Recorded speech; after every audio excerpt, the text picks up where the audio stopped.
Good evening. कल से हमारा जो मिशन है स्कूल व्याख्याता, उसके लिए क्लासेस लेने के लिए हमने कुछ विगत प्रश्नों के प्रश्न पत्र को हल करने की एक सीरीज चल रही है। और विगत प्रश्नों के प्रश्न पत्र हल करने से हमें इस परीक्षा की डिमांड, और मैं मानता हूँ कि जब भी आप कोई भी गेम खेलें तो खेल के नियम पहले पता होना चाहिए। बिना खेल के रूल जाने अगर आप गेम खेलने जाओगे तो आपको चला जाएगा। कहते नहीं कि यार, कई बार अपन गली में क्रिकेट खेलते हैं, बोले कि वहाँ जाएगी डायरेक्ट तो 2 रन है, और इधर गई बाउंड्री के बाहर तो आउट है। पहले बताते नहीं है, और जब बॉल चली जाती है फिर बताती है यार तो इधर जाना तो आउट था। तो फिर कहते यार नियम बताते पहले। तो ठीक यही काम आज और कल से हम कर रहे हैं कि हमें ये पता होना चाहिए कि इस एग्ज़ाम की डिमांड क्या है, इस एग्ज़ाम में किस प्रकार के क्वेश्चन पूछे जाते हैं। और जब हमारे ये समझ हो जाएगी तो जब हम पढ़ेंगे, कोई भी टॉपिक पढ़ेंगे तो पढ़ते हमारा क्लिक आएगा कि यार इसमें से ऐसे क्वेश्चन बन सकते हैं। और जब आप इस नज़रिए से पढ़ोगे, ऐसे पढ़ोगे, तो आप खुद महसूस करोगे कि आपको चीज़ें ज़्यादा याद हो रही है, आप ज़्यादा याद कर पा रहे हो, आपकी इफ़िशियंसी बहुत अच्छी हो जाएगी, आप अधिक क्वेश्चन सॉल्व करने की कंडीशन में आ जाओगे जब आपका तरीका ये हो। कोई भी एग्ज़ाम हो, चाहे यूपीएससी हो, चाहे आरपीएससी हो, चाहे कोई सा भी हो, सबसे पहले हमारा उस ट्रेंड को समझना ज़रूरी है। ठीक है, तो कल 40 क्वेश्चन तक हो गए थे, फिर बाद में लाइव स्ट्रीमिंग थी, उसमें आज ऑफलाइन ही करेंगे इसको। ठीक है, तो पहला क्वेश्चन, और कल से आप नहीं देख रहे हैं तो मैं स्कूल लेक्चर के क्रैश कोर्स में कल पहला जो टॉपिक था हमारा मापक, क्योंकि मैं प्रैक्टिकल से ले रहा हूँ, क्योंकि सबसे बड़ी कमजोरी हमारी प्रैक्टिकल है, तो मैं सबसे बड़ी कमजोरियों को ठीक करूँगा। और क्रैश कोर्स से डिटेल्स में नहीं पढ़ रहे, लेकिन हाँ इतना पढ़ रहे हैं कि वहाँ से क्वेश्चन बन रहे हैं। अब आ जाओ निरूपक भिन्न, पहला क्वेश्चन है पर आज का 40वां। अब देखो इसको दोस्तों समझने के लिए क्या चाहिए आपको, इसमें कल मैंने बताया था आपको, मेरा क्रैश कोर्स में आप वीडियो देखना कि मापक में क्या ज़रूरत है। आपको ये इकाइयों का मान पता होना चाहिए। अब आगे निरूपक भिन्न है, और ये क्वेश्चन देखना आपका as it is 11th class की प्रैक्टिकल की बुक है उसमें से आया है, और ज़्यादा का हार्ड क्वेश्चन नहीं है, बस आपको आना चाहिए। देखो इसको कैसे सोल्व करते हैं। 1:20,000 बराबर है, ये आपको स्टेटमेंट में व्यक्त करना, मतलब कथनात्मक रूप में इसको व्यक्त करना है। निरूपक भिन्न दे रखी है और कथनात्मक भिन्न, मापक को 3 तरीके से व्यक्त कर सकते हैं। कल मैंने बताया उसमें आपको पहला होता है कथनात्मक, जिसको शाब्दिक भी बोलते हैं। एक होती है निरूपक, जिसको अंतर्राष्ट्रीय मापक भी बोलता है, और तीसरा होता है रेखीय या आलेख विधि। तो यहाँ पर निरूपक भिन्न में दे रखा है और अपन से स्टेटमेंट में पूछा है, तो हम क्या करेंगे, सबसे पहले आपको ये पता होना चाहिए ये भी सेंटीमीटर में और ये भी सेंटीमीटर में। ठीक है, दोनों इकाई एक होती है, अंश और हर की इकाई यूनिट एक है यहाँ पर, तो ये भी सेंटीमीटर में तो ये भी सेंटीमीटर। तो इस यहाँ पर ये कह रहा है कि 1 सेंटीमीटर बराबर है किसके, 20,000 सेमी की। ठीक है, अब आपको 20,000 सेमी के बराबर है, ये आपको इतना इसमें दे रखा है। अब आपको क्या पता होना चाहिए कि सेंटीमीटर में क्या होता है। जैसे 10 सेंटीमीटर बराबर 1 डेसीमीटर, 10 डेसीमीटर बराबर 1 मीटर, और 10 मीटर बराबर 1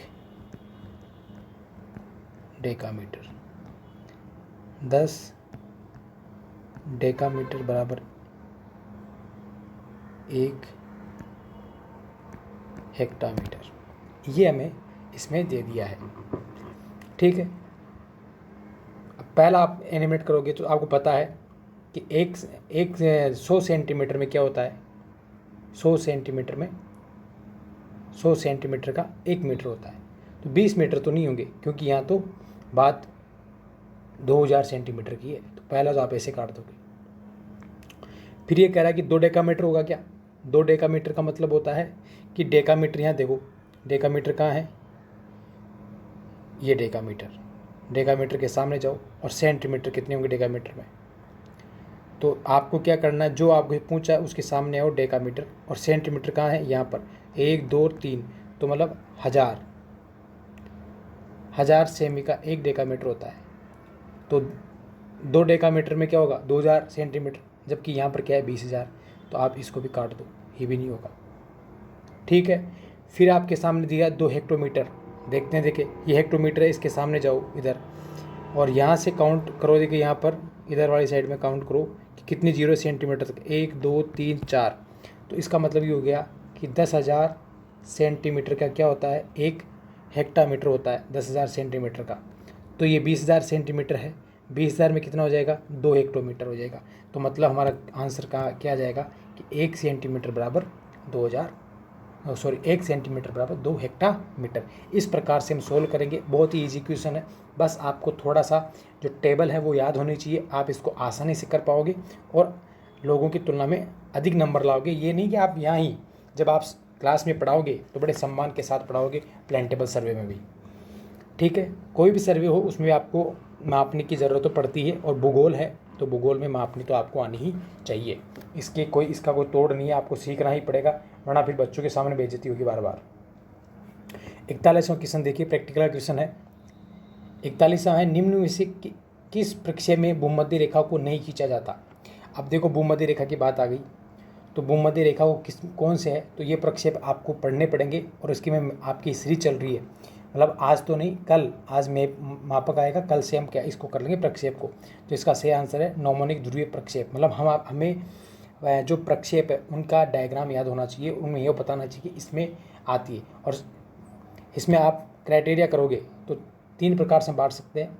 जैसे बेलनाकार है, जहाँ भी बेलनाकार प्रक्षेप की बात आती है तो ये आती है भूमध्य रेखा के लिए, सटीक भूमध्य रेखा का सटीक वितरण बताते हैं। अगर आपको शंक्वाकार आ जाए तो ये मध्य अक्षांशों के मानचित्रों के लिए होते हैं, और आपको खमध्य आ जाए तो इनकी शुद्धता होती है वो ध्रुवों की होती है। तो ये ऐसे मोटा मोटा हम क्लासिफिकेशन कर लेंगे कौन कौन सा शंकु आकार प्रक्षेप। और प्रक्षेप की ज़रूरत क्यों होती है, क्योंकि प्रक्षेप होता है जो पृथ्वी की अक्षांश और जो गोलाकार पृथ्वी है इसकी अक्षांश और देशांतर रेखाओं का समतल सतह पर निरूपण ही प्रक्षेप अपने सामने है। निम्नलिखित में से कौन सा यथा आकृतिक प्रक्षेप है? देखो प्रक्षेपों में 3 प्रकार की गलतियाँ होती है। एक तो या तो वो शुद्ध दिशा बताएगा, या फिर वो क्षेत्रफल बताएगा, या वो आकृति बताएगा, और एक बार में कोई भी प्रक्षेप इन तीनों को सही से नहीं बता सकता। अधिकतम 2 सही होगी, फिर भी एक एरर तो होता है। इसलिए विश्व के कोई भी मानचित्र पूर्ण रूप से अगर आ जाए स्टेटमेंट कि विश्व का मानचित्र पूर्ण रूप से सही होते हैं, कोई सा भी मैप कोई से भी प्रोजेक्शन से बनाओ कभी सही नहीं होता है, क्योंकि 3 प्रकार की एरर की संभावना होती है। आपको स्टेटमेंट आ जाए कि प्रक्षेप से मानचित्र बनाने में कितने प्रकार की एरर की संभावना होती है, 3 प्रकार की होती है, दिशा संबंधित, क्षेत्रफल संबंधित और आकृति संबंधित, जिसमें अधिकतम एक बार में 2 को ठीक कर सकते हैं। तो इस प्रकार आपको ये पता होना चाहिए कौन सा यथाकृति है, कौन सा किस प्रकार की आकृति का। तो 42 में है मर्केटर यथाकृतिक प्रक्षेप है, और भूमध्य रेखा के आसपास के क्षेत्रों के लिए ये क्या होता है, काम में आता है। तो मर्केटर आपको है, इस प्रकार आपको पता होना चाहिए। देखो अगेन आरएफ का शायद 3रा क्वेश्चन होगा, तो आरएफ तो आपको आना ही चाहिए। ठीक है, देखो इसमें एक मानचित्र में निरूपक भिन्न क्या होती है, 1 अनुपात कितना है, 4 लाख। 4 लाख का मतलब मोटा यही लगा लो आप कि 1 सेंटीमीटर प्रदर्शित करता है 4 किलोमीटर को। छोड़ो बात, आगे बात नहीं करनी। उस मानचित्र में 5 सेंटीमीटर की रेखा कितनी दूरी को प्रदर्शित करेगी, तो इसको 4 को 5 से इंटू कर दो, 4 × 5 बराबर क्या हो जाएगा, 20। ठीक है, कितना आसान क्वेश्चन है। इस प्रकार 43 का आंसर क्या हो जाएगा, पहला। निम्न सागरीय गर्तों में से कौन सा हिंद महासागर में, मैंने पहले कहा था अगेन कि आपको महासागर की हिंद महासागर, अटलांटिक महासागर और प्रशांत महासागर, इन 3 महासागर की आपको क्या करना, उच्चावचों का अध्ययन करना है, जिससे आप बता सको कि कौन सा गर्त कहाँ है, कौन सी खाई कहाँ पर है, किस प्रकार। और 44 में जो आंसर है वो है सुंडा गर्त, आपको सबको पता है जवाद्वीप के पास है। शुष्क ग्रीष्मकाल और वर्षा युक्त शीतकाल। जैसे वर्षा आती है, शीतकाल की बात आती है, तो शीतकाल में वर्षा कहाँ होती है, आप सब जानते हैं। शीतकालीन वर्षा भूमध्य सागरीय क्षेत्रों की पहचान है। ज़्यादा विचार करने की जरूरत नहीं, आसान सवाल था। ठीक है। सुएज नहर का उत्तरतम पोर्ट क्या है, तो सुएज नहर का उत्तरतम पोर्ट आप सबको पता है, पोर्ट सैयद है। जबकि दक्षिणी कौन सा है, पोर्ट सुएज है। यहाँ दक्षिण की बात पूछी नहीं है अपन को, उत्तर की पूछी तो उत्तर लगाओ पोर्ट सैयद। तो 46 में 1। तो ये मतलब ये अभी अब की बार सुएज का आ गया, तो पनामा नहर का भी पूछ सकता है, तो पनामा का आप याद करना है। ठीक है। उसके बाद कयाल या पश्च कहाँ पाए जाते हैं, ये सब आप जानते हैं, मालाबार तट में पाए जाते हैं। ठीक है। निम्नलिखित से कौन सा एक पटल विरूपणी बल संचालन है, पटल विरूपणी बल। तो आपको सबको आकस्मिक बल पटल विरूपणी बल है, जो धीरे धीरे मंद गति से संचालित होता है। तो आपको इसमें आएगा आंसर इसके हैं महाद्वीपीय, एपिरोजेनेटिक और ओरोजेनेटिक। इसके 2 प्रकार हैं पटल विरूपणी के, और आप दोनों को पता है इसमें से कौन सा हो जाएगा, ए और डी किसमें है, इसमें। तो 30 इसका आंसर हो जाता है। भू संतुलन के संदर्भ में किसने कहा कि परिवर्तित गहराई के साथ समान घनत्व समान होता है, वो किसने कहा था, एरी ने कहा था। अब आगे हमारे क्या क्या क्वेश्चन आ सकता है, हो सकता है प्राट का पूछ ले, हो सकता है कि एरी के समर्थन में कौन कौन विद्वान है वो पूछ ले, प्राट के समर्थन में कौन कौन विद्वान है वो पूछ ले, कल्याणपुर और कल्याण के बीच का अक्षांश से जो अंतर आया वो कौन कौन सी विधियाँ थी, खगोलीय विधि और त्रिभुजन विधि दोनों थी। इसलिए आपको आ जाएगी सर्वे में कौन सी विधियाँ प्रयुक्त की गई, केवल त्रिभुजन विधि।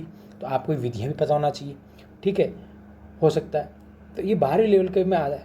रिफ्ट घाटी का निर्माण, मैं मानूंगा इस क्वेश्चन को टफ मानूंगा, क्योंकि इसमें थोड़ा टेक्निकल मिस्टेक है।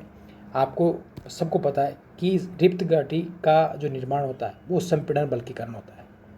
संपीड़न बल या व्युत्क्रम, ये तय है, व्युत्क्रम भ्रंश। तो व्युत्क्रम भ्रंश के कारण होता है, तो इस प्रक्रिया को हम भ्रंशन में ले जाएंगे। इसीलिए इसका आंसर क्या हो जाता है, भ्रंशन प्रक्रिया। देखो रिफ्ट घाटी और एक होती है अपनी रिफ्ट घाटी, और दूसरी कौन सी थी, भ्रंश घाटी। इन दो में क्या अंतर है, देखो दो में क्या अंतर है, इन दोनों का अंतर मैं आपको बता देता हूँ। ये कोई भाग है, यहाँ पर दरार पड़ती है, 2 दरारें हो जाती है, और इसका जब लंबवत विस्तार, इस भाग का क्या हो जाता है, इस दरारों का लंबवत विस्तार हो जाता है। लंबवत विस्तार के कारण बीच वाला भाग डाउन थ्रोन कर जाए और घाटी इस प्रकार दिखने लग जाए, जिसमें ये बीच वाला भाग क्या हो जाए, ये खिसक कर यहाँ आ जाता है। तो इस प्रकार की निर्मित घाटी, ये दोनों भाग स्थिर है, बीच का आ जाए, इसको तो कहते हैं हम कौन सी, भ्रंश घाटी। और रिफ्ट घाटी क्या होती है,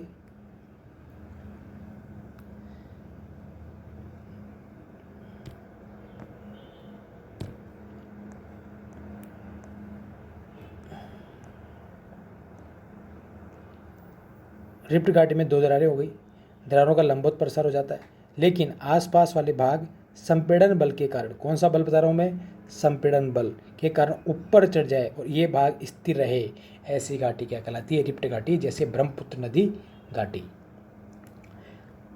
अपदलन, एक्सप्लोरेशन कहाँ होता है, ये आप सबको पता है। एक्सप्लोरेशन कहाँ होता है, भौतिक पक्षी होता है और मरुस्थलीय क्षेत्रों में ज़्यादा देखने को मिलता है। मतलब आपको ये प्रक्रिया भी याद रखनी है किस प्रकार। इस क्वेश्चन पेपर डिस्कस का आंसर में पढ़ाना नहीं है, हमें समझना है कि हम किस किस अप्रोच से पढ़ाई करेंगे। ठीक है, अब आगे आ जाओ। इसमें देखो अगला क्वेश्चन क्या है, निम्न में से कौन सा अपर्दनात्मक स्थल रूप है। अपर्दन से कौन सी, पहले मैंने लास्ट अभी किया था अपन ने, तो भी कहा था कि ये चीज़ें हमें याद। अपर्दन देखो, जलप्रपात क्या होता है, किससे बन रहा है, अपर्दन से हो रहा है। लोएस तो मिट्टी का जमाव है। ड्रमलीन भी एक जमाव है। डेल्टा में नदियाँ अपना निक्षेपण करती है। और यहाँ पर आंसर क्या हो जाएगा, आप देखते बता दोगे कि इसका आंसर क्या है, जलप्रपात है। कॉर्लिस बल तथा दाब प्रवणता बल के संतुलन से उत्पन्न रेखाओं के समानांतर बहने वाली पवन क्या होती है। यह आपको जब कंसेप्ट क्लियर होंगे तो आपको इसका पता हो जाएगा। और इसको कहते हैं भूविक्षेपी पवनें। ऐसी पवनें जो समदाब रेखाओं के समानांतर चलती है। किसके समांतर, ये पृथ्वी के वायुमंडल से 2 किलोमीटर ऊपर समदाब रेखाओं के समानांतर बहने वाली जो पवनें होती है, वहाँ कोर्लिस बल का अभाव थोड़ा कमी हो जाती है, उसको भूविक्षेपी पवनें कहते हैं। ये तो आप काट दोगे ना एटापेटी का, ठीक है। ये तो आप ये थोड़ा सा कन्फ्यूज करता है, ऐसा नाम नहीं है आप तो इसमें आप कर लोगे। लंबी रातें, स्थिर मौसम, स्वच्छ आकाश आदर्श दशाएं है। किसके लिए? ये तो हर जगह फिजिकल ज्योग्राफी पढ़ने पे विकिरणीय तापन प्रतिलोमन के लिए। देखिए ज़्यादा गहराई से प्रश्न नहीं पहुंच रहे हैं, इसलिए आपकी जो अप्रोच है to the point, to the syllabus के पॉइंट आपको पढ़ना है। और जब टू द सिलेबस के पॉइंट आप पढ़ोगे, अकॉर्डिंग पढ़ोगे, तो आपकी अप्रोच अच्छी हो जाएगी। और ये पढ़ोगे इस टॉपिक में क्वेश्चन कैसे बनेंगे, मेहनत करनी पड़ेगी। प्रीवियस पेपर सोल्व कर लो, आपकी तैयारी आधी आसान हो जाएगी। आधी बोल रहा हूँ मैं। प्रतिचक्रवात में उत्तरी गोलार्ध में पवन संचरण कैसे होता है, प्रतिचक्रवात की बात कर रहा है। चक्रवात में तो क्या होता है, चक्रवात का तो आपको पता है एंटी क्लॉकवाइज होता है उत्तरी गोलार्ध में। जस्ट उसका उल्टा कर लो तो 55 में क्या हो जाएगा, गड़े की सुई के अनुकूल। चक्रवात का उल्टा क्या होता है, प्रतिचक्रवात। अब आपको मैं इसको याद करने का तरीका बताता हूँ। आप ये 4 कर लो, 4 में से आपको एक याद करनी, बाकी याद करना ही नहीं है ये। और इसमें आपको इधर कर लो चक्रवात, और इधर है प्रति चक्र। इनमें से एक की डायरेक्शन आपको याद करनी है, इन चारों की डायरेक्शन अपने आप याद हो जाएगी। तो ये है नॉर्थ गोलार्ध और ये है साउथ गोलार्ध, ठीक है। अब हो गया, आप इसमें देखो चक्रवात की याद कर लिए कि ये एंटी क्लॉकवाइज है, घड़ी की सुई के विपरीत। तो इसका उल्टा इधर क्या हो जाएगा, घड़ी की सुई के अनुकूल, ये होगा। अब ये याद है कि यहाँ पर घड़ी की सुई के विपरीत था, तो इसका उल्टा ये होगा। तो ये क्या हो जाएगा, घड़ी की सुई के अनुकूल। तो अपन को क्या पूछा है, प्रतिचक्रवात की उत्तरी गोलार्ध में, और ये क्या हो जाएगा, घड़ी की सुई के विपरीत। एक याद कर लो बस, आप तो ये याद कर लो कि उच्च चक्रवात का उत्तरी गोलार्ध में प्रतिचक्रवात, वो क्या बोलते एंटी क्लॉकवाइज। फिर इसका उल्टा कर दोगे, इधर आओगे तो इसका उल्टा कर देना। ये थोड़ा सा बना के भी आप सोल्व करोगे, जल्दीबाजी मत करना, आंसर निकल जाएगा। तो प्रतिचक्रवात उत्तरी गोलार्ध में कौन सा था, ये देख लो, ये कौन सा अनुकूल। आराम से बनाओ, टाइम बहुत मिलता है वहाँ पर, टाइम की कमी नहीं है वहाँ पर इसमें एग्जाम में। ग्लोबिजेरिना ऊज क्या है, ये ऊज में से समुद्री निक्षेप है, और समुद्री निक्षेप आपको पता होना चाहिए, और ये फैक्ट आपको रटना ही पड़ेगा। तो इसमें 56 वाले में जो है अपने आंसर है वो है अगाध सागरीय निक्षेप। यहाँ तो समझ में नहीं आएगा, यहाँ पहले जी ये याद करो इंग्लिश में, जिससे निकाल लोगे। निम्नांकित में से किसी प्रवाल भित्ति की उत्पत्ति के संबंध में हिमानी नियंत्रण सिद्धांत का प्रतिपादन किया है, यह आपको पता है डेली ने किया था।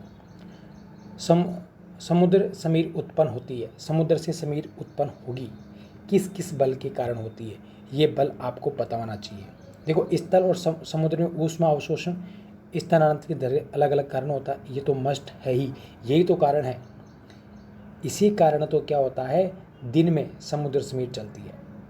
जब स्थल अधिक गर्म होकर निम्न वायुदाब का क्षेत्र बनाता है और महासागर अपेक्षाकृत क्या होता है, ठंडा होता है, उच्च वायुदाब का केंद्र बनाता है, इसी कारण। कोरलियस बल का तो कोई लेना देना ही नहीं है, तो आप तो इसको ऐसे काट दोगे। कोरलियस इसमें बल कहाँ है, दाब प्रवणता।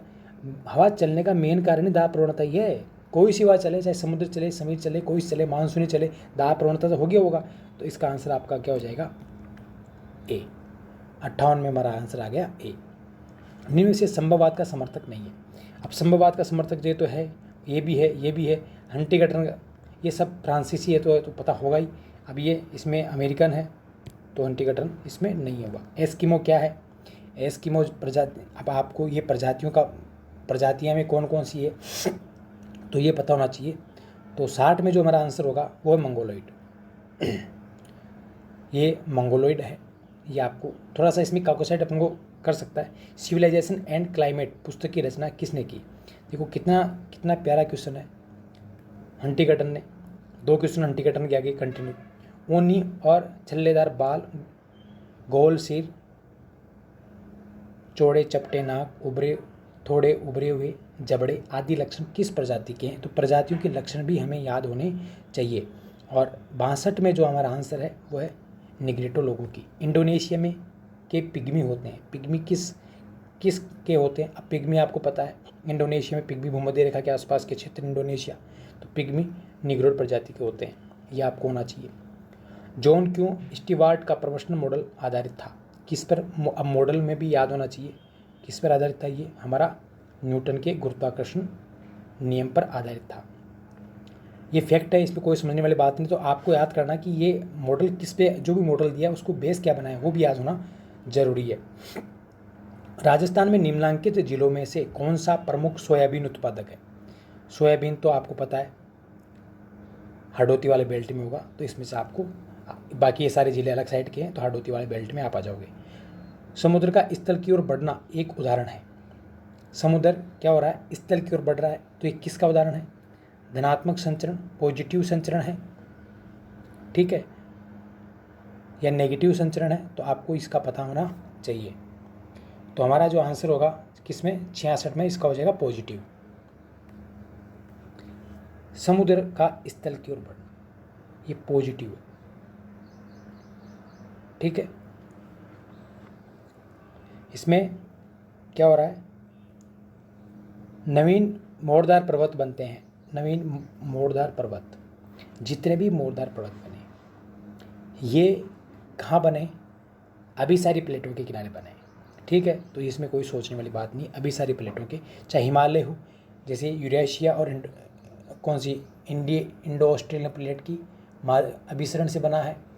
रॉकीज देख लो, अल्पस देख लो, ये सारे के सारे अभिसरण के उदाहरण हैं। जब प्लेट टेक्टोनिक सिद्धांत पढ़ोगे तो इसमें आ जाएगा। निम्न में से कौन सा एक सही सुमेलित नहीं है? अब इनमें से सिद्धांत दिए हैं, ठीक है। ये हार्टलैंड के संबंधी सिद्धांत थे भू राजनीतिक में। तो 68 में देखो, महान का समुद्र शक्ति सिद्धांत है। पियोट में ये अपन को याद है। देखो ये उपांत क्षेत्र याद नहीं होगा, रिमलैंड आपको स्पाइक मैन का हो जाएगा। तो बचा कौन सा फिर? ये इसका आंसर हो जाएगा। इसमें कोई दबाव क्षेत्रीय नहीं बन रहा है। इनमें से कौन सा एक असक्रिय गैस है? तो गैस जब पढ़ोगे तो आपको पता होना चाहिए कौन सी गैस सक्रिय है, जो वायुमंडल में सक्रिय रूप से होती है, कौन सी नहीं है। तो आपको इसका पता होना चाहिए। जो चारों के चारों गैसें हैं ये वायुमंडल में कौन सी असक्रिय गैसें हैं, जिनकी उपस्थिति बहुत कम होती है और ये इतना सक्रिय नहीं होती है। जितना ही अधिक गर्म पिंड होगा उससे उतनी ही अधिक लघु तरंगों का ऊर्जा का विकिरण होगा। ये किसका नियम है? ये मैंने बच्चों को जो कोचिंग पढ़ा रहा था तब ये ऐसा का ऐसा स्टेटमेंट लिखवाया था, और एक नियम लिखवाया था मैंने जब सूर्य ताप पढ़ रहे थे, और तब ये क्वेश्चन आया था। तो उन्होंने कहा सर आपने लिखाया वही क्वेश्चन इसमें आया है। तो 70 के अंदर था, वो है प्लांक का नियम। 10 डिग्री चैनल किसको विभाजित करता है? बहुत ही ईजी क्वेश्चन है। 10 डिग्री चैनल किस किस को, लेकिन हाँ ये तो पता है मैं, अंडमान, ठीक है, अंडमान निकोबार द्वीप की साइड है, लेकिन ये ग्रेट अंडमान द्वीप समूह और निकोबार द्वीप समूह को अलग करता है। ये इसका आंसर हो जाएगा। किसने परिवर्तित स्तंभ के आधार पर, देखो वापस से एरी और प्राट के आधार पर, एरी और प्राट का भू संतुलन का, जस्ट मैंने कहा ना ये भू संतुलन का टॉपिक बहुत इंपॉर्टेंट है। परिवर्तन के स्तंभ के आधार पर समस्थिति की अवधारणा का प्रतिपादन किया है। और अब आपको वो जो समर्थन वाली बात थी वो बात यहाँ पर आ गई है। तो 72 में जो हमारा जो आंसर होगा आपको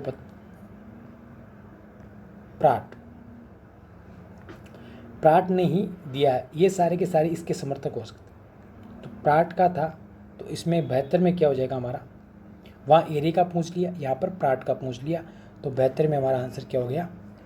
1 हो गया। निम्नांकित में से कौन सा एकल संसाधन है? एकल संसाधन कौन सा है? ये आपको क्वेश्चन पूछ लिया, ये थोड़ा कहीं पढ़ोगे नहीं। क्रायोलाइट एकल संसाधन है। किन राज्यों में से संसाधन का प्रकार पढ़ो, तो ये भी आपको माइंड में होना चाहिए कि इस प्रकार से हमें पढ़ना है। निम्नलिखित राज्यों में से कौन सा संयुक्त राज्य अमेरिका की मक्का पेटी में स्थित नहीं है? अब ये वहाँ की मक्का पेटी और वहाँ के याद होना चाहिए। तो ये उठा, ये सारे के सारे मक्का पेटी क्या है, 100 डिग्री पश्चिमी देशांतर के पश्चिम में। तो आपको वहाँ से अगर मैप का पता है तो ये आप इसको निकाल लोगे। परिहिमानी भूदृश्य उत्पन्न होता है। परिहिमानी भूदृश्य उत्पन्न होता है किससे?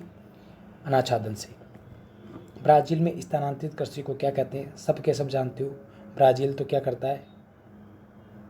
ब्राज़ील में क्या करो बताओ आप? फुटबॉल खेलते हैं वहाँ पे, और फुटबॉल क्या करते हैं? रोको, फुटबॉल को रोको वरना तो गोल हो जाएगी। फिर आपके पास एक क्वेश्चन आता है, 1 को सूची 2 से मिलाना। एक साइड नगर है उद्योग है आपको मिलाना डेट्राइट। डेट्राइट तो किसके लिए प्रसिद्ध है, सब के सब जानते हैं डेट्राइट तो किसके लिए प्रसिद्ध है, इसमें बताना है। देखो इसको थोड़ा छोटा करता हूँ तो पूरा क्वेश्चन एक साथ दिख जाए। डेट्राइट ए, डेट्राइट किसके लिए प्रसिद्ध है आप बताओ। अरे भाई ऑटोमोबाइल के लिए प्रसिद्ध है। अब आप जो पहले में दो, ये दो तो कटे गए, इसको तो काटो, ये इन तो होगा नहीं, या तो ए होगा या फिर दो होगा। पीटर्सबर्ग, पीटर्सबर्ग किसके लिए संबंधित है, इसमें दोनों में एक एक है तो मतलब पीटर्सबर्ग लोहा इस्पात आ गया। हेमबर्ग, हेमबर्ग कहाँ पर है, जर्मनी में। हेमबर्ग किसके लिए प्रसिद्ध है, तो आपको ये पता होना चाहिए हेमबर्ग पोत निर्माण के लिए प्रसिद्ध है। और जैसे ये टफ हो गया क्वेश्चन, क्वेश्चन क्या हो गया, क्यों लास्ट तक इसका आंसर। ओसाका तो सूती वस्त्र का है, यहाँ से निकाल लो आप, ओसाका सूती वस्त्र के लिए, सूती वस्त्र की मैनचेस्टर कहते हैं जापान का। तो 4 में 4 आ जाएगा, तो इस प्रकार से इसका आंसर क्या हो जाएगा, पहला इसका आंसर निकल जाएगा। मैसाबी रेंज स्थित है, कहाँ पर है मैसाबी रेंज, एक फैक्ट है। मैसाबी रेंज कौन से क्षेत्र में है, तो 78 में जो हमारा आंसर है वो होगा महान झील प्रदेश में, अमेरिका में मैसाबी रेंज। ठीक है। जापान का निम्न में से कौन सा औद्योगिक प्रदेश कार उद्योग के लिए प्रसिद्ध है, कौन सा औद्योगिक प्रदेश है जो कार, नागोया। कौन सा प्रदेश है, नागोया। नेचर ऑफ ज्योग्राफी, किताबों के नाम आपको याद रखने, और किताबें बहुत सारी, ये बहुत बार क्वेश्चन पूछा हुआ है किताबों का, हॉटसन ने ये किया है। परिभाषा दिए, देखो भूगोल एक क्षेत्रीय विज्ञान है, जैसे क्षेत्रीय विज्ञान आ जाए सतर्क हो जाए, यहाँ पर क्या हो जाए, हेटनर, आगे पता भी नहीं लेकिन फिर भी जिसने भूतल की क्षेत्रीय विभिन्नताओं स्थानिक संबंधों का अध्ययन किया है। निम्न में से कौन सी पुस्तक गणितीय भूगोल और खगोल शास्त्र से संबंधित है, ये आपको पुस्तक पढ़ो तो रखो कि किससे संबंधित है, तो ये आपको सबको पता है, टॉलमी की पुस्तक अल्माजेस्ट। अज्ञात भूमि टेरा इग्निकोटा का सिद्धांत किसने प्रतिपादित किया था, किसने प्रतिपादित, टॉलमी। देखो 2 क्वेश्चन तुरंत इससे पूछ लिए। निम्न में से किस, मतलब ये है कि आरपीएससी के जो एग्जामिनर सेट रहे उनके पास ज़्यादा क्राइटेरिया नहीं जाता, वो ज़्यादा घूम के फिर के नहीं आती, तो इसलिए हमें ये पता है कि हमें सिलेबस में कौन कौन से पॉइंट ज़्यादा पढ़ने हैं और कौन से पॉइंटों को छोड़ना है। छोड़ना ज़्यादा महत्वपूर्ण है, क्योंकि ये भी क्या है ज़्यादा, हाँ ठीक है इस पॉइंट में 2-3 क्वेश्चन आ गए, आपने देखा प्राट एरिया में 2 क्वेश्चन आ गए, एक टॉपिक में से 2 क्वेश्चन आ रहे हैं, आरएफ में से 3 क्वेश्चन आ गए, तो आपके ज़्यादा क्राइटेरिया घूमते नहीं है, बस वो कुछ, और यही तो कारण है इस क्वेश्चन पेपर को सोल्व करने का, ताकि हम ये समझ सके निम्न में से किस भूगोलवेता ने मैक्सिको की रेड इंडियन सीमांत बस्ती का अध्ययन व वर्णन किया है, किसने किया है, तो ये आपको पता है सांस्कृतिक भूगोल का जनक कार्लो सावर। जब बात आ रही है बस्तियों की, बात आ रही है भूगोल, तो थोड़ा कॉमन सेंस लगाइए, because common sense is not common. पेशेवर पत्रिका एनाल्स डी जोग्राफिया किसकी पुस्तक है, किस पर किसकी आधारशिला किसने रखी, तो ये पुस्तक है एनाल्स डी जोग्राफिया। तो ये आपको पता है 85 में कौन से, ब्लांस। सूची 1 को बांध है, अवस्थिति है। अब आपको बताओ माही बांध है, तो माही बांध कहाँ गया, ये बता दो बस। तो अब डी में कौन सा आना चाहिए, 1 आना चाहिए, तो हमारे पास आ गया, इसको तो काटो ना, 1 तो कम हो गए, 3 तो आए। जवाई बांध कहाँ पर है, जवाई बांध आपको सबको पता है, जवाई बांध कहाँ है, जवाई बांध कहाँ हो जाएगा, पाली में है, तो 4 आ जाएगा। तो सी में 4 मिलाओ, सी में 4 कहाँ आ रहा है, इसमें यहाँ आ रहा है, इन 3 में कहीं नहीं आ रहा, छोड़ो ना, बाकी आपको पता है कि नहीं पता है, ज़्यादा दिमाग मत लगाओ क्योंकि टाइम बचाएगा आपका। घोड़े की नाल या मुद्रिका के आकार वाली प्रवाल भित्ति इस नाम से भी जानी जाती है, किस नाम से जानी जाती है, एटोल के नाम से जानी जाती है, ये आप सबको पता है। चुक्विक माता सबसे बड़ी खान है, चुक्विक माता किसकी सबसे बड़ी खान है, तांबे की, चुक्विक माता तांबे की खान है, कहाँ है, चिल्ली में, ठीक है।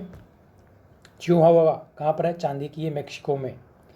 भूगोलवेताओं का सही क्रम बताइए, अब कौन सा भूगोलवेता कब कौन से काल का, यह आपको पता है, एनेक्सिमेंडर, एरेटस्थनीज, स्ट्रेबो, टोल्मी, इसमें आपको याद होना चाहिए, तो तब कर लोगे आप।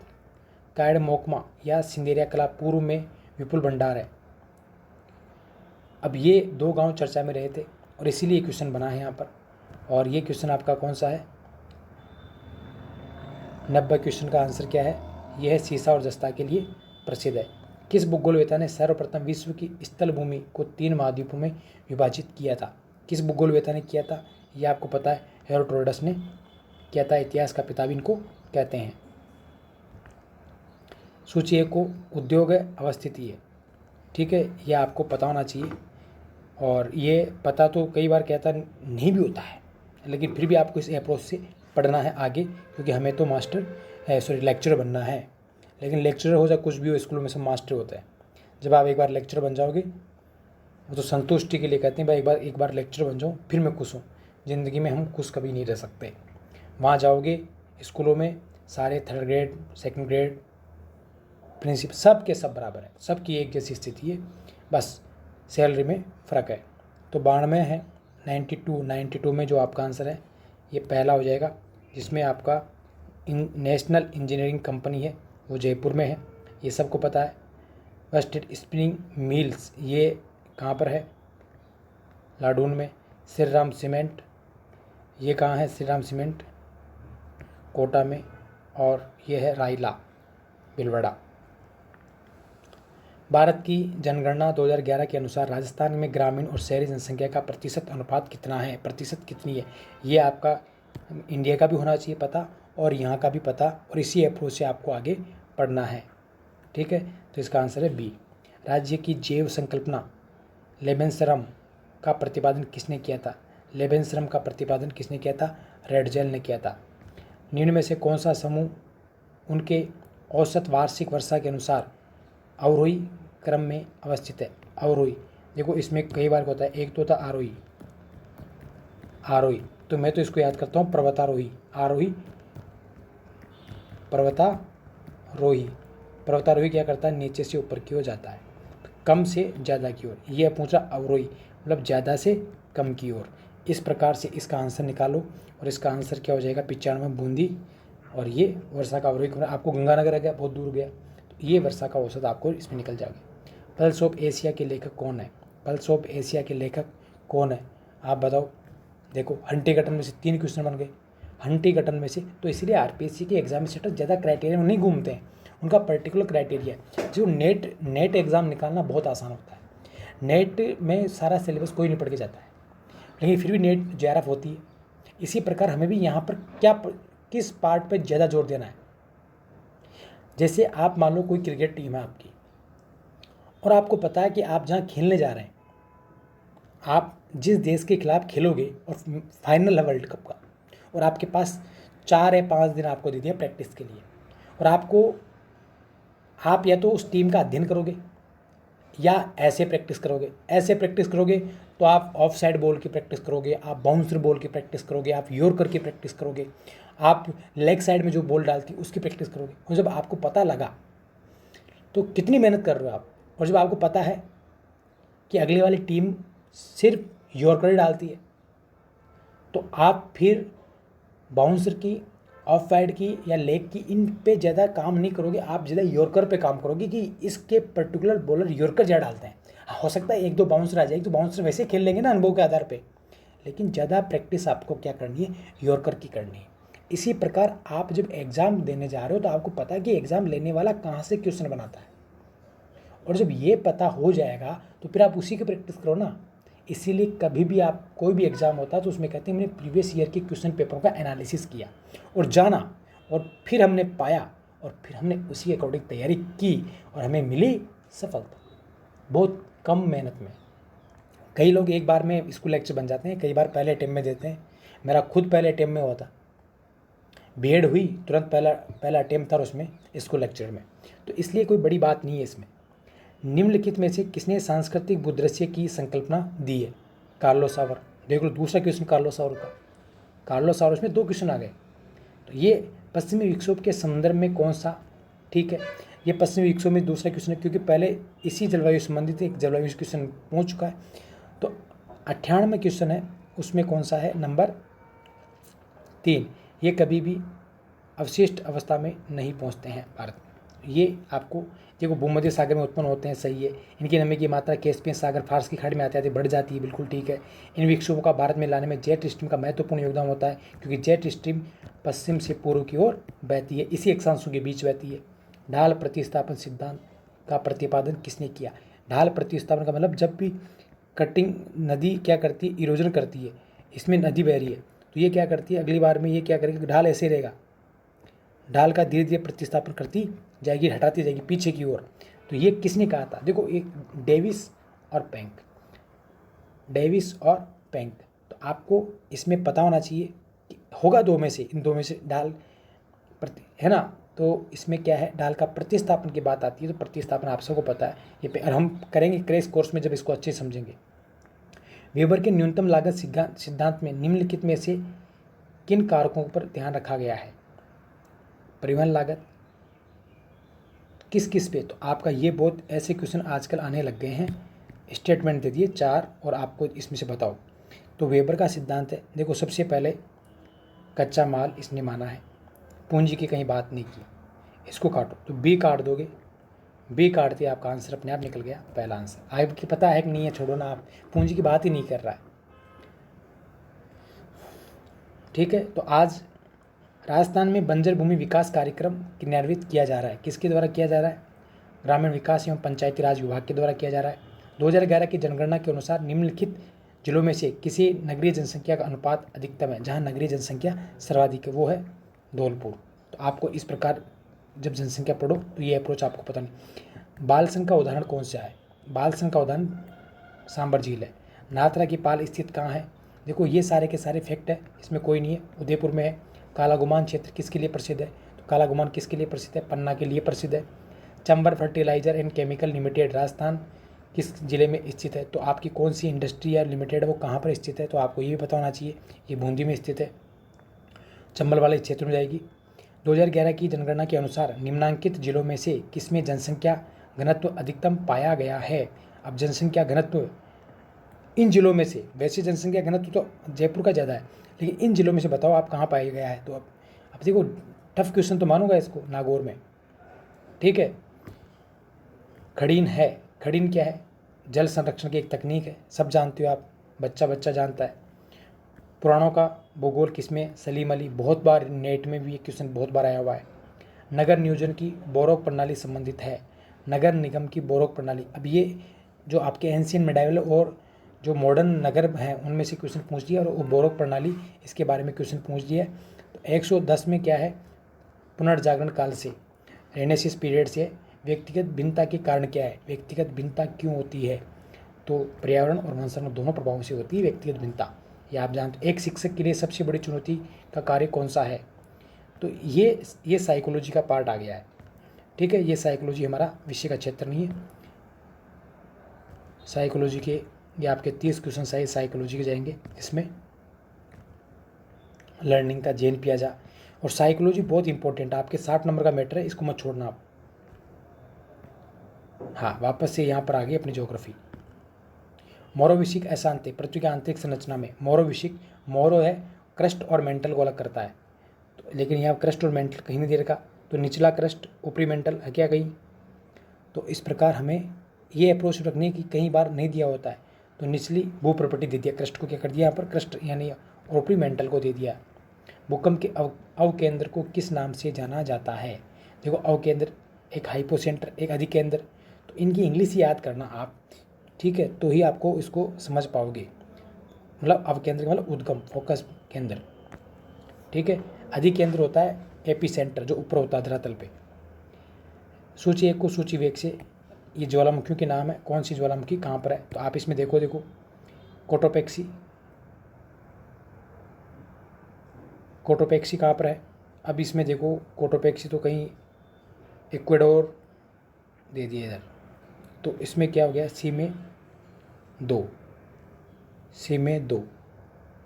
तो अब इसमें सी में 2 मिलाते आपके सामने क्या आ गया कि 43 में कोई भी याद नहीं है आपको। क्रोकोटोवा कहाँ है, माउंट सेंट हेलेंस कहाँ है, मियान कहाँ है, आपको ये पता है कि कोटोपेक्सी इक्वेडोर में है, और कोटोपेक्सी इक्वेडोर में मिलाया, हमारा तो आंसर निकल गया, काम हो गया अपना। ज्यूजन क्या बनती है? इस कलाकृतियों में से ज्यूजन कब बनेगी? जब कठोर चट्टानों के बीच मुलायम चट्टानें फंस जाती है हॉरिजॉन्टल रूप से। क्या होता है? जब ये क्षैतिज रूप से, ये कठोर चट्टान है, इसमें फिर मुलायम चट्टान, और जब ये अपर्दन करती हुई ये इंक पोर्ट जैसी स्थलाकृति बन जाती है। ठीक है, तो क्षैतिज होगी ऊर्ध्वाधर, देखो ऊर्ध्वाधर है, ये काटो, 44 में ऊर्ध्वाधर है तो उसका ऊर्ध्वाधर तो काट दो। क्षैतिज होगा, जही मानो ऊर्ध्वाधर काटो, इसको ये कट जाए, ये ऊर्ध्वाधर। अब आ जाओ मुलायम और कठोर चट्टानों के क्षैतिज परतों के बीच वायु घर्षण से मुलायम सन्नी घर्षण से ना सन्नी घर्षण तो ऊपर होता है घर्षण से, तो इसका आएगा ये। बहुत ये शब्दों में अंतर है बस, अपघर्षण और सन्नी घर्षण का पता होना चाहिए। 44 में हमारा 1। 45 क्या है, गुम्फित नदी, जिसका उदाहरण क्या है, ब्रह्मपुत्र नदी है। ऐसी नदी जो प्रवाह मार्ग में आकर पानी की अलग अलग धाराओं में विभाजित हो जाती है। 44 में नदी के निचले भाग में प्रवाह को कहते हैं, जहाँ पर नदी अलग अनेक धाराओं में बढ़ जाती है। निम्न से कौन सी वायुमंडल की स्थिर गैस नहीं है? कौन सी गैस है जो वायुमंडल में स्थिर गैस नहीं है? कार्बन डाइऑक्साइड, ये अस्थिर गैस है। प्रमुख रूप से वायुमंडल का तापमान होता है। वायुमंडल जो तापमान है, देखो इसमें सूर्य किरणों का नहीं होता, सर्वाधिक के, तो आप पढ़ रहे हो कई बार, दीर्घ तरंगें ही ज़्यादा गर्म करती है। वायु में जलवाष्प की अधिकतम मात्रा कितनी हो सकती है?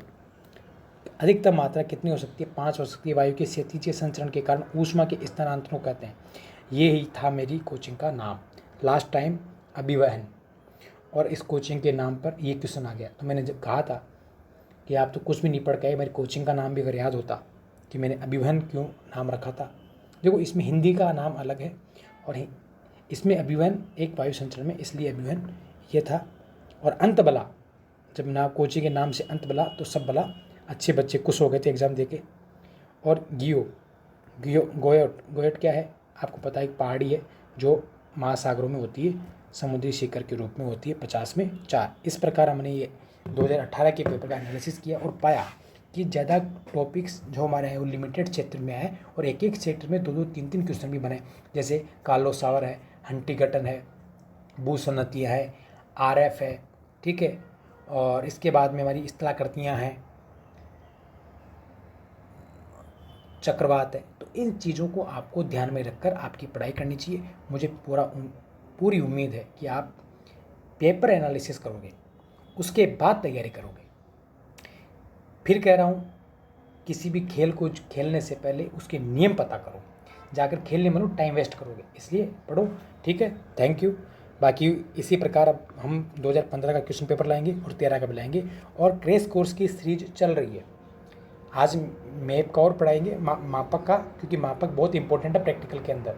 तो 3 क्वेश्चन आ गए, 6 नंबर जब मेरिट बनती है लास्ट में बहुत फर्क